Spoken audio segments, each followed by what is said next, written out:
Henry, James, and Gordon were miserable.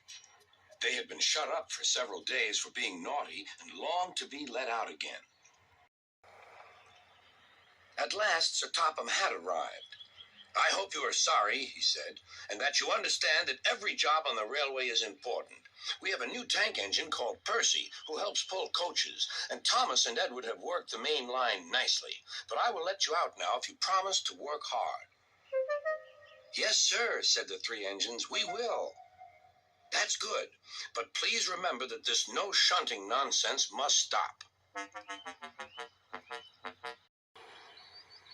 Sir Topham Hatt then told Percy, Edward, and Thomas that they could go and play on the branch line for a few days.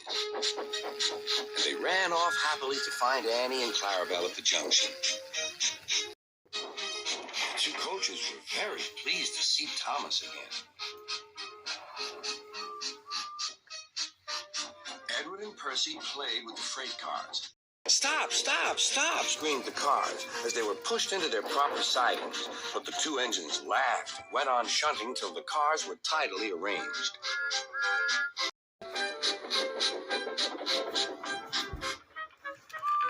Next, Edward took some empty cars to the choir. Percy was left alone. He didn't mind that a bit. He liked watching trains and being cheeky to the other engines. "Hurry, hurry, hurry," he would call, and they got very cross.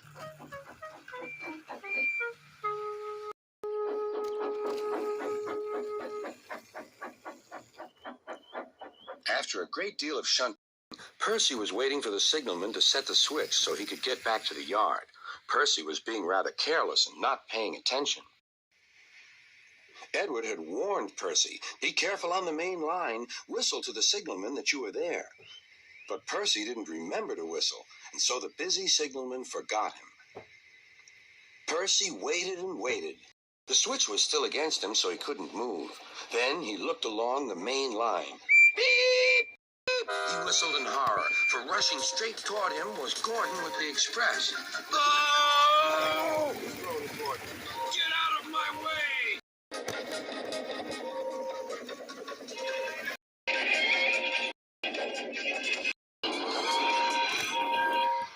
Percy opened his eyes. Gordon had stopped with Percy's buffers just a few inches from his own. But Percy had begun to move. "I stay here. I'll run away," he puffed.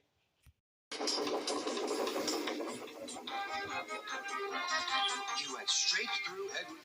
He was so frightened that he ran right up Gordon's hill without stopping.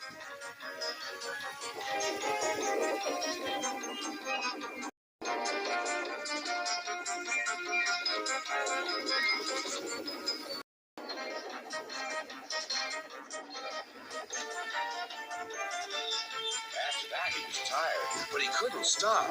He had no driver to shut off steam and apply the brakes. "I want to stop! I want to stop!" he puffed. The man in the signal box saw Percy was in trouble, so he set the switch. Percy puffed wearily onto a nice empty siding, ending in a big bank of earth. He was too tired now to care where he went. "I want to stop! I want to stop!" "I have stopped," he puffed thankfully. "Never mind, Percy," said the workmen as they dug him out. "You shall have a drink and some coal, and then you'll feel better." Presently, Gordon arrived. "Well done, Percy. You started so quickly that you stopped a nasty accident." "I'm sorry I was cheeky," said Percy. "You were clever to stop," replied Gordon. Then Gordon helped pull Percy out from the bank.